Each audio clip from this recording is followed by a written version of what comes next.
Welcome to episode 11 of the Truth in the Arena podcast, where we're talking from coaches around the nation and first learning a little bit about the values and principles that they bring to the coaching field, and then transitioning the topics towards how those same values and principles inform their political outlooks. So, very happy to have with us today Molly Binetti. Molly is the Director of Women's Basketball Performance at the Powerhouse University of South Carolina program. They have been to 5 consecutive Final Fours. They've won 2 national championships. They were runners-up last year, produced a number of first and second round WNBA draft picks. Coach Binetti, thank you very much for agreeing to come on the podcast and joining us today. Hey, Nate, thanks for having me on. I'm excited to be here. Awesome. So, kicking off each episode, we talk about the core values that coaches like to instill in their athletes, since it's never just about developing their skills on the field, on the court, on the diamond, or whatever. And within the South Carolina program, you are privileged to work with renowned coach Dawn Staley, who has made some of her core values very, very clear in previous interviews, and she's talked about people principles and how she wants to develop tomorrow's leaders, not just basketball players, but actual leaders. And then one of the core values I've heard her talk about in interviews is look, sound, feel, and use your instincts. So if something looks off, sounds off, feels off, then use your instincts, and those are things you need to address within your program. So, supporting Coach Staley, what are some of the ways that you try to instill some of the same values that she's expressed? And then part 2 of the question, what are some of the things that are unique to you that you also want to make sure that you're teaching your athletes as they learn and grow? Yeah, she talks about all the time, there's a look, sound, and feel to success. And I think my biggest job is to be an extension of her. And that starts with observing, what's important to her, what's important to our program, what's important for our success collectively, and then also, that's different individually as well, too. And so I think for me, it's always about mirroring the message that she's giving them on the court, and then finding a way to instill what she calls really, they're not rules, it's just character qualities. I think the biggest one for her and for me is teaching our players discipline, right? Like, the quote that she lives by the most is the disciplined person can do anything. And so discipline looks like doing what you're supposed to be doing, even when you don't feel like it, even when, again, everything's going against the grain. There's a certain way that we do things. There's a right way and there's a wrong way. And it's showing up and doing that day in and day out. And so I think that sort of bleeds into the second value that I think I preach the most and that I try to be the most, and that's just consistency. And I think that's such an underrated trait to people that have success, is being able to show up day in and day out, and understanding that not every day is a great day, not every day is everything's in your favor, but I want to be consistent for them. There's so many things in their lives that are inconsistent, so many things that are unpredictable. 18 to 22-year-olds are the most unpredictable population you could ever work with. And there's not a lot of people and things in their life that are consistent. And so I think that's the number one thing I can do for them and model for them, is being a consistent human being every single day. They know who I am as a human.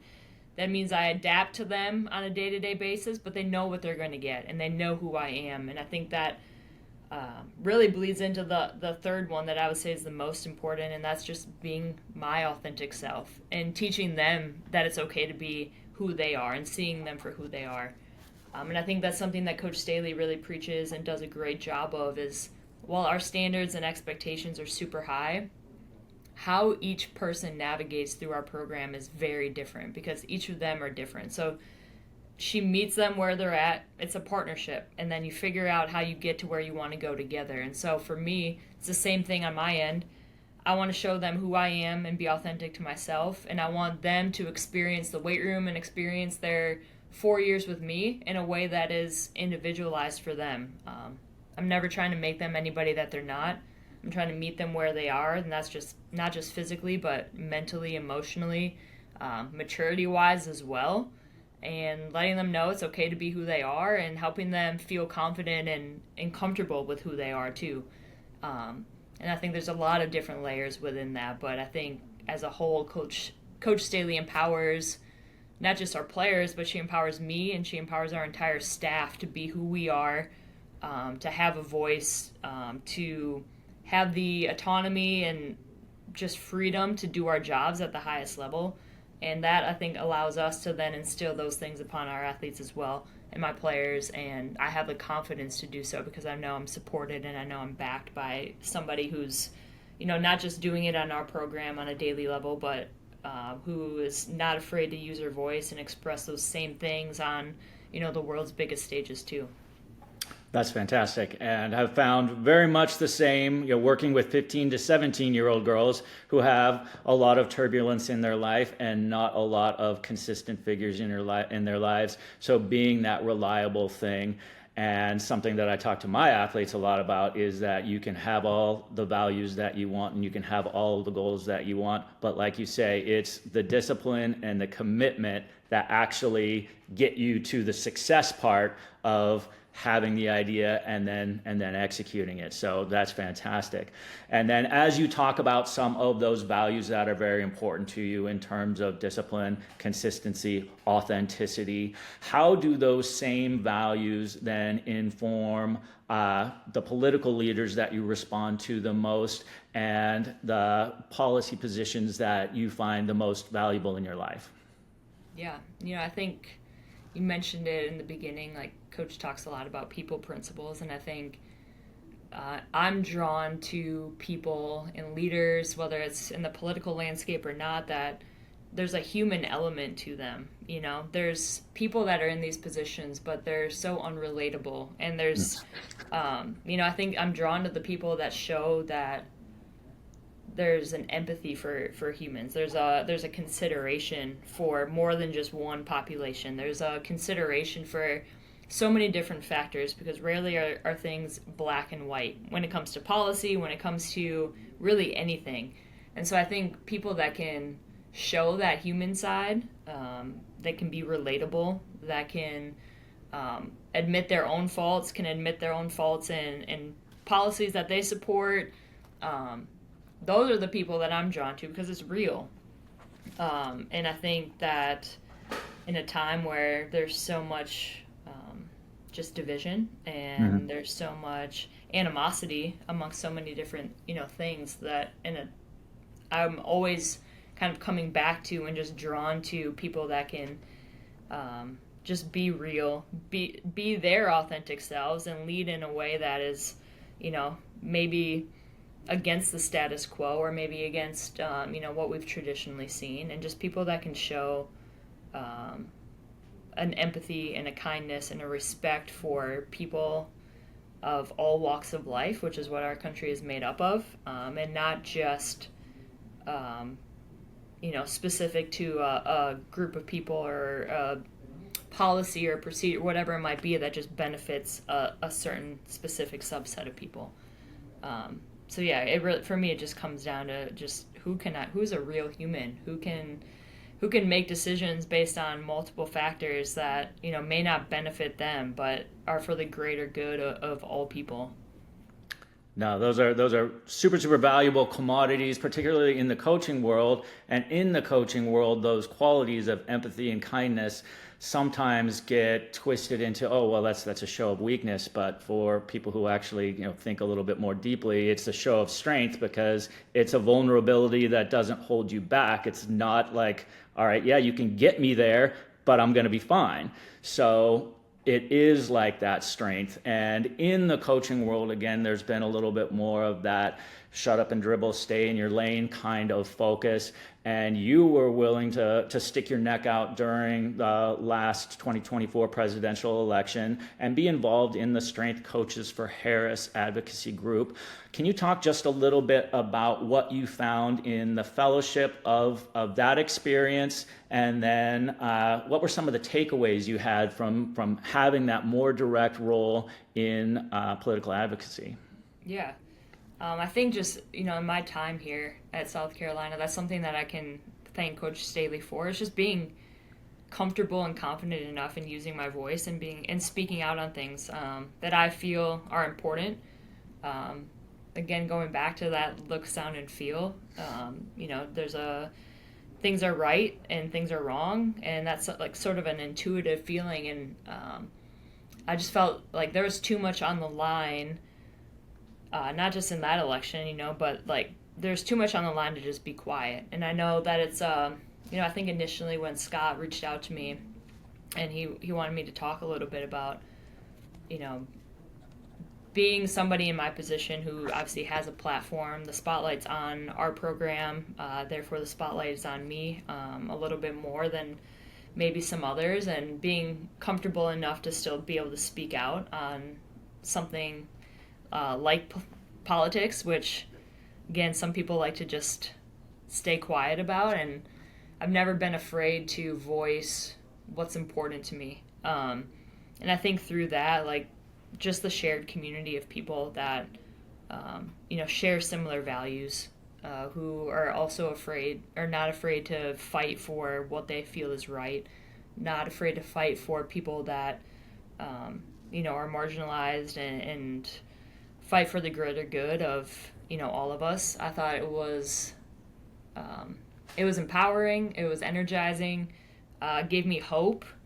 I think anytime you share conversations like that with like-minded people that are thinking the same way as you, like, it gives you hope that more people can help and can fight. So I think the biggest takeaways were, and especially like after the election finished and obviously the result was what it was, like, and as sort of demoralizing as it was, it's still, I think, nice to be able to know that there's people that are still going to fight, and like the fight's not over, as much as it kind of took a lot out of all of us. I think that there's still people out there that can kind of give you hope that we're not all just screwed, for lack of a better word. No, absolutely. And that is important, that idea that the fight's not over, and that there are people who care, and you may not be able to necessarily always see them in the best of times, but in the worst of times you do sometimes, really get to see some people's true character, and you get to see people rise up, and that is inspiring, like you say. And you also mentioned that, one of your inspirations for becoming involved is that there was too much on the line to not get involved. And in one of those areas where there's a lot on the line, in a previous interview, I've heard you mention that nothing matters if your players aren't healthy. That's like the foundation of sports. That's the foundation of performance. And then on your Instagram handle, it's Healthy Hooper, and you've talked already about empowering your athletes for their lives after sport. So in the country at large, as we're seeing the aftermath of the overturning of Roe versus Wade, as we're seeing efforts to defund Planned Parenthood and take health options away from women, as we're seeing RFK undermining the HPV vaccine and other things, how do you take that approach to the health of your athletes and your players, and what kind of conversations do you have with them, as now women's health isn't just a personal issue, it isn't just a health issue, it's a political one? Yeah, it's really tough, and I think, it's never a conversation. I think my view with anything, right, especially when it comes to education on anything, like, it's never a forced topic, but it's something that happens so naturally, because they'll come in here and they'll be spouting off about whatever it is that's going on and that they hear, and they'll ask me about it, like, almost like as a fact check a little bit, because I think, as we'll talk about too, like, there's so much information out there, and in the world of TikTok, social media, things like that, like, there's a lot, and so it's sort of organic conversations that come up. And I think the biggest thing that we can do is help them navigate and just answer the questions that they have. Because they'll be like, hey, Molly, did you hear? I heard X, Y, and Z, whatever it might be, right? Like, is that true? Or, like, what do you think? And then that's an opportunity for you to sort of insert what you know, or insert a resource, or whatever it might be. But I think there's so much uncertainty that's come with this election, and that to be sort of witness to how it affects them on a daily basis, I think is really, really humbling. And also, for me, like, I'm a gay white woman working in a 99% black population sport. Like, I go to work every day, and like, I'm the minority. And I think over the last 8 years that I've been here, like, there are things that you just don't know until you're immersed around people that are different from you and experiencing life in a completely different way from you. And obviously, like, we share the fact that we are all women, but I think there's been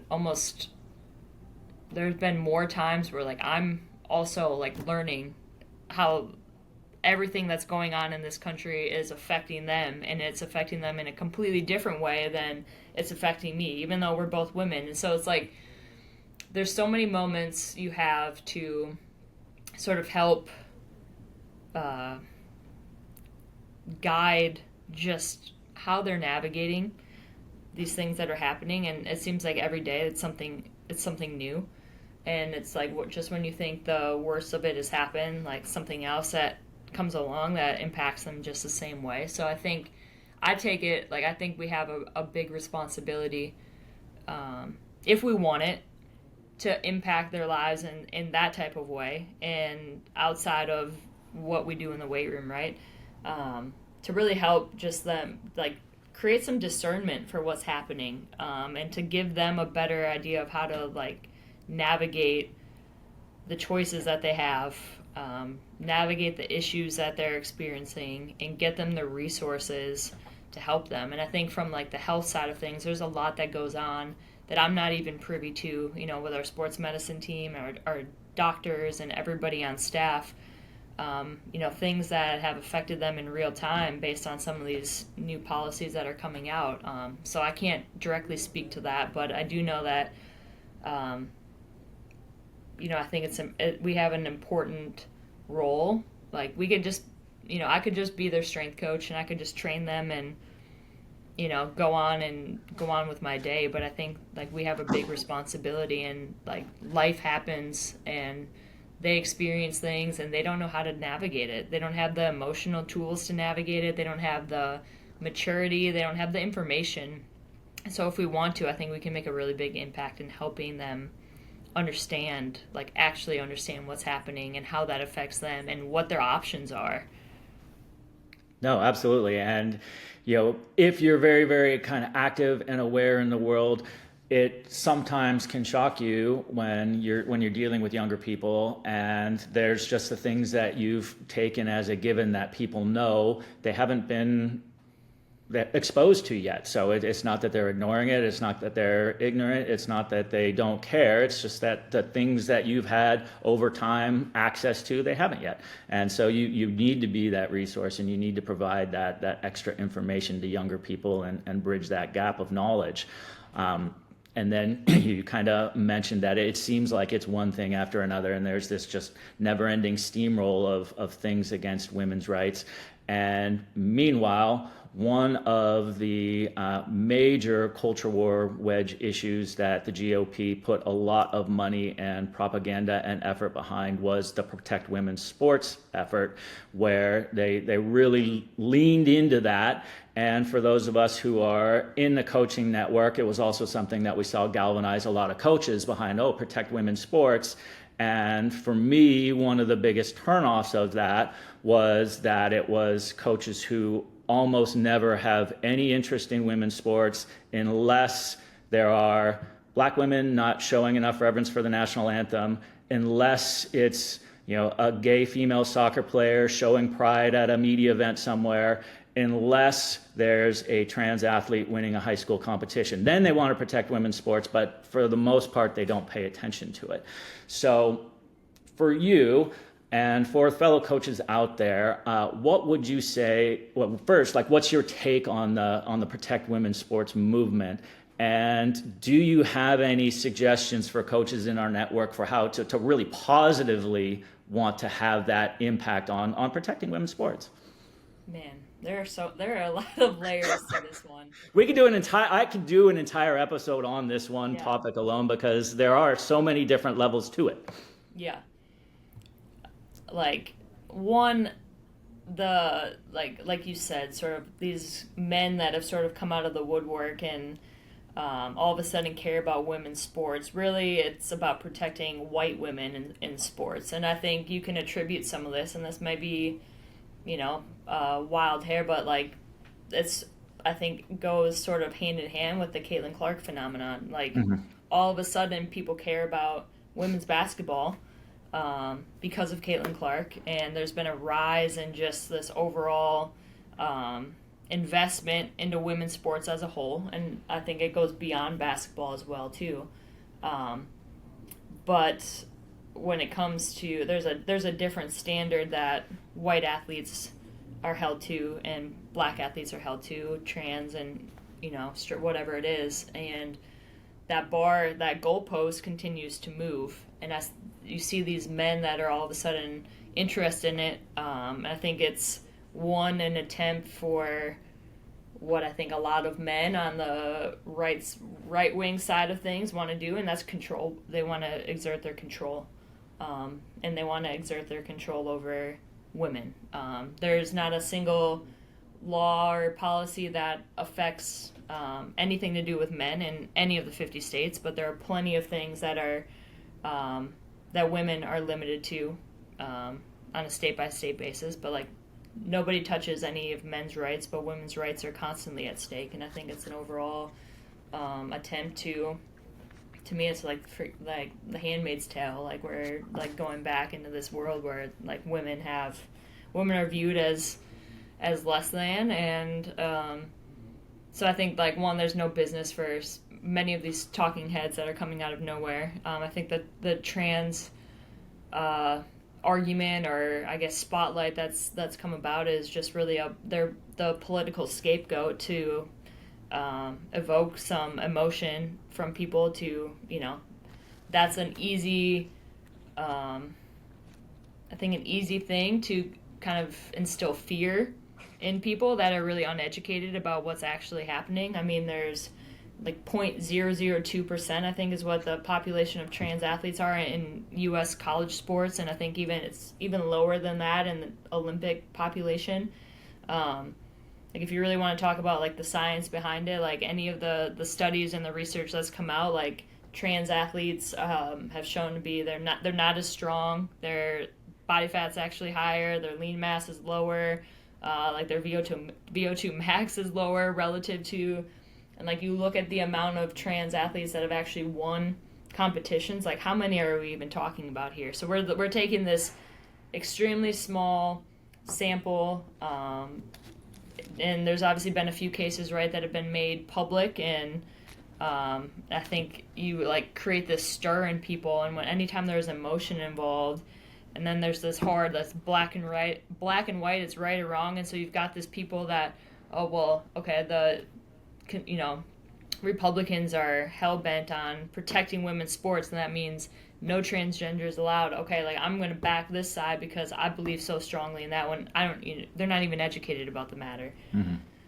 So I think it's just really, it's so infuriating because I think there's so much misinformation. There's so many, there's just a lot of false narratives out there and a lot of uneducated people because unfortunately, the truth isn't sexy. People want to create headlines and people want to create rage and people want to create this is one side and this is the other, and there's no middle ground, there's no gray area, there's no there's none of that. It's black and white.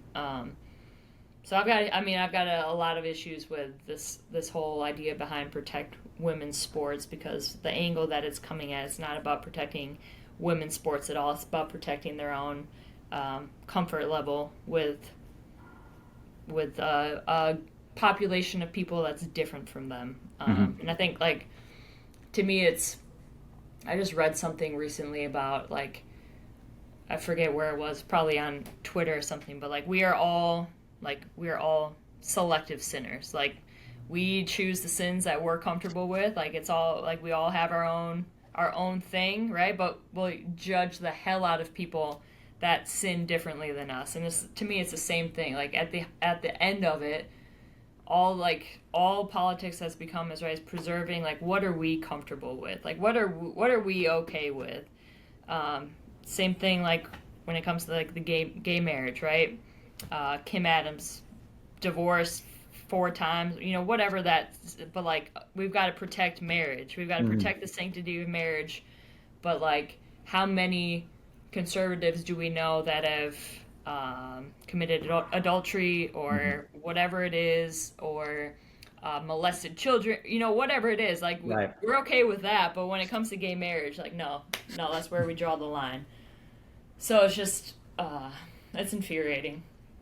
I don't know where the original question was, and I could go on a tangent on that for a long time, but No, no, I agree with you very much about how the small sample size and the outsized amount of outrage that generates. And that was, again, one of the real like salient moments for me as a soccer coach was when Sally Yates released her report on just the years and years of systemic abuse that women faced in US soccer, and coaches and programs and all of this. Like, it was a horror story.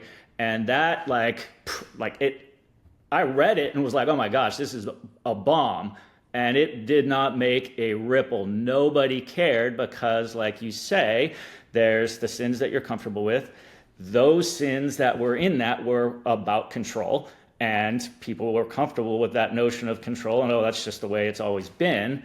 And so then, again, like this very, very tiny sample size is not having that kind of impact, yet it is like the nonstop outrage bait, right. which sort of leads me into the next question. And we kind of alluded to it in terms of false narratives and how you do, like, at times help fact check your players with what they're seeing on TikTok or Instagram or where else. And in that, part of being on top of your players' health, part of that is having a healthy media diet and having a healthy approach to online information. So what do you do in terms of trying to help your athletes, kind of navigate the online world and have a healthy media diet? And do you have any suggestions for coaches who should also have that same healthy approach to what they're consuming online? Yeah, I think that's the battle we all face, right? Like, I'm still trying to figure out how to have a healthy media diet, and it's overwhelming at times. And, like, there are times where it's just like, I just want to be done with all of it because it's like it can affect your mental state way more than you realize, right? Mm-hmm. I think it's hard. That's probably one of the biggest battles, um, in a lot of different ways, right? Like with YouTube and TikTok and Instagram and all these things, right? And I think like for my space and strength and conditioning, and then I think about it like in the nutrition space as well too, right? Like nutrition and exercise are the two areas that like everybody thinks that they're an expert on. Everybody's got an opinion about it, right? And so like I'm constantly dealing with our kids are seeing workouts and stuff on TikTok, and whether it's an exercise or whether it's just there's like this craze now. All of our players, they want to work, they want to work on their butts, like that's all they want to work on. And then they'll see these exercises and they'll see these workouts on TikTok, and they're getting all this stuff, and then they're coming in and they're like, Molly, I want to do it. And you're like, where are you getting like this information from? Or like they'll ask you about some exercise and you're like, what in the like what um so like sometimes I just my form of like fact checking is like I'll just start asking my question or our players questions back, and just like trying to get to the root of like getting them to come to the realization themselves that whatever they just said to me was absurd. um but it's hard, it's really hard because there's no regulating it, and like it's not going away, right? So um it's like being selective about the battles that you're facing or that you're about to try to fight. And then there's some things like some people are just stubborn, like they'll see something and like they're so convinced that it's true and that it's right, and you're like, okay, like I can't tell you anything. I think it's the same, similar to before, like you just have to find your moments where you can insert some form of wisdom, or insert some form of education, or some form of, hey, like, have you thought about this instead, or like what, like, and just asking, I think just asking them questions too. Like, I don't know that we do that enough. Like, asking them questions, observing, listening to them, and like really like getting a gauge on, like, one, where are you getting your information from? Like, if you really like believe this or think, like, why is this important to you? Like, what is important to you? Like, what do you, and just like getting to the root of like who they are, like what they value, who they listen to, why they listen to it, and like when you can understand that, then you can help. Like, then you can really understand, okay, like, this is the situation at hand, and like, how can we help them navigate things a little bit better?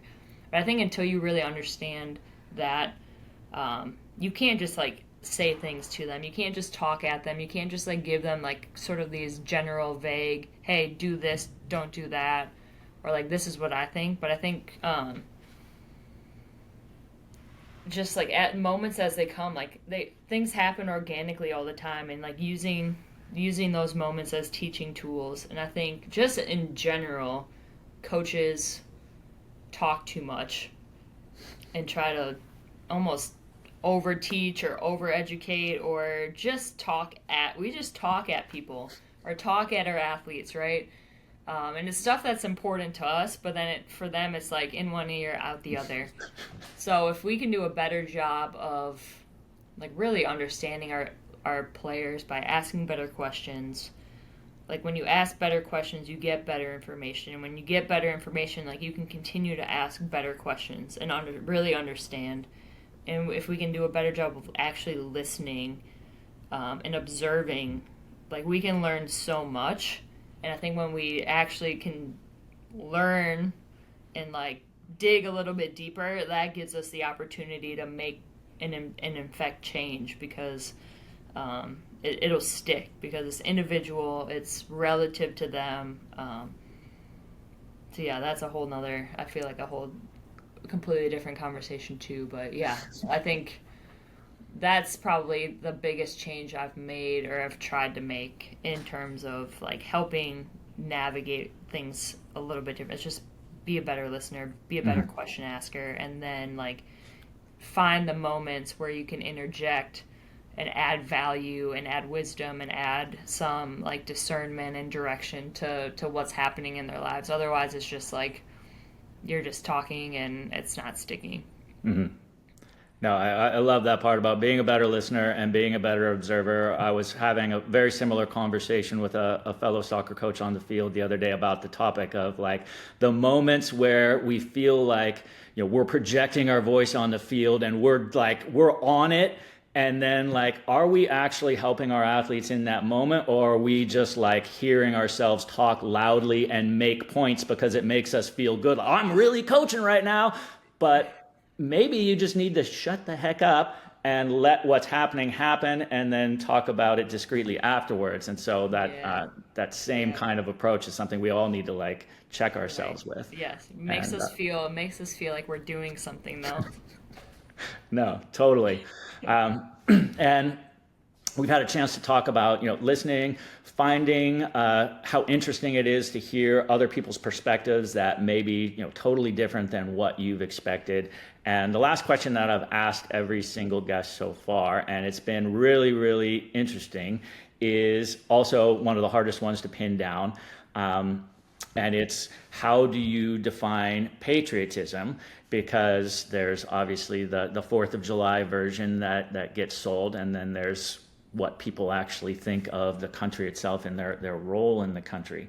So in line with kind of the values and principles that you've talked about so far, how do you define and view patriotism? And do you see any particular pathway towards a shared vision of that and steps to take in that direction?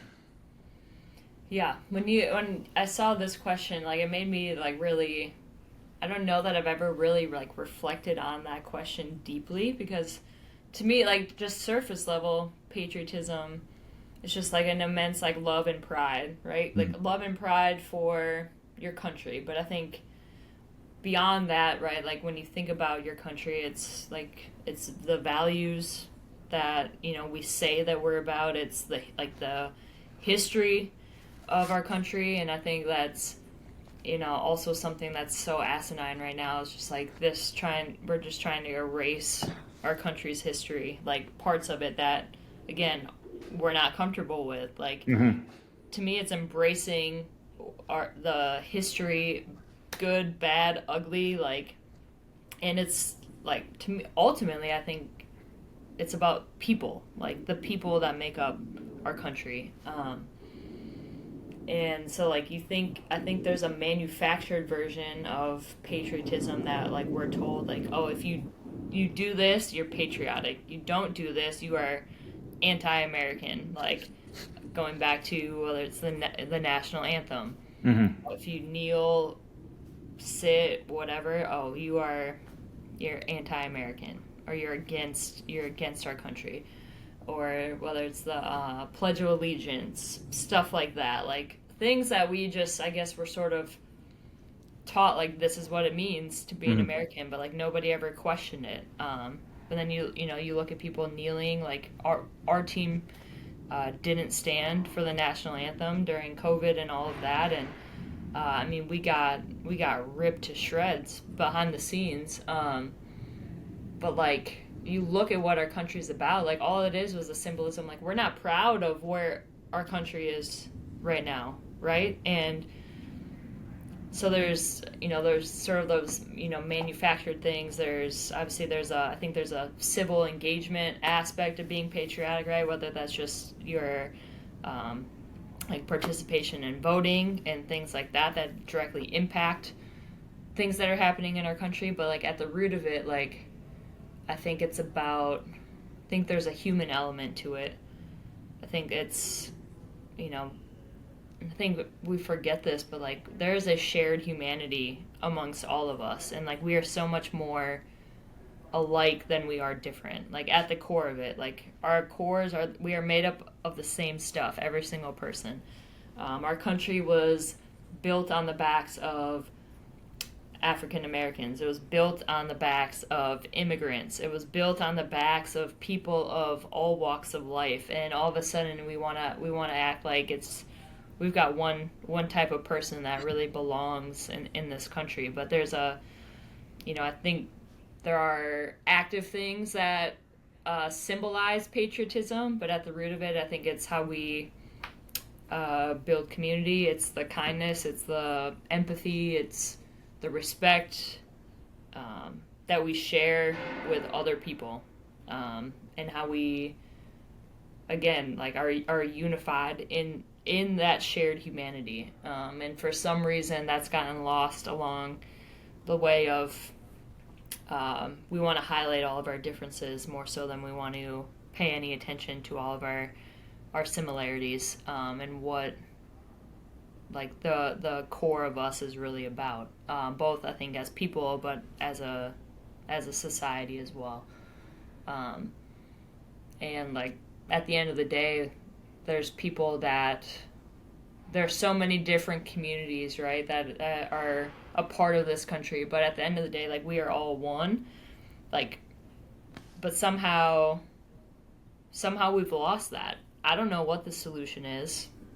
I think there's a lot of people on the right side of that, but for what, again, that part isn't sexy. Like the sexiness is in everything else right now. It's sad, but I guess that's sort of how I view it at its core.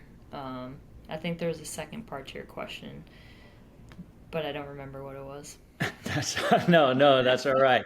So, you touch on some of the things that Scott hit on in his answer, and he said that dissent is patriotic. Like it's our obligation as citizens to hold our country to certain standards, and was part of what the founding of the country was. And so, like that is part of it. That's part of patriotism. And then, really interesting answer in the episode that was just published today with Jim Place, who's a white football coach, and Al Powell, who's a black football coach, and they were talking about the anthem protests. And with Jim's teams, they didn't understand why there were the protests, and all of Al's teams wanted to kneel, and Jim had to have that reflective moment of, okay, like, we're seeing the country through very, very different eyes, and need to understand how to come to that shared respect and that shared humanity. And those are the things that you really touch on in your answer, is recognizing the history of the country, which has its upsides and it has its very dark sides, and you have to embrace both of those and finding those shared values. And that ultimately, like, if you can have pride and love for those shared values, then ultimately then you can come together for something that you do value and that you respect.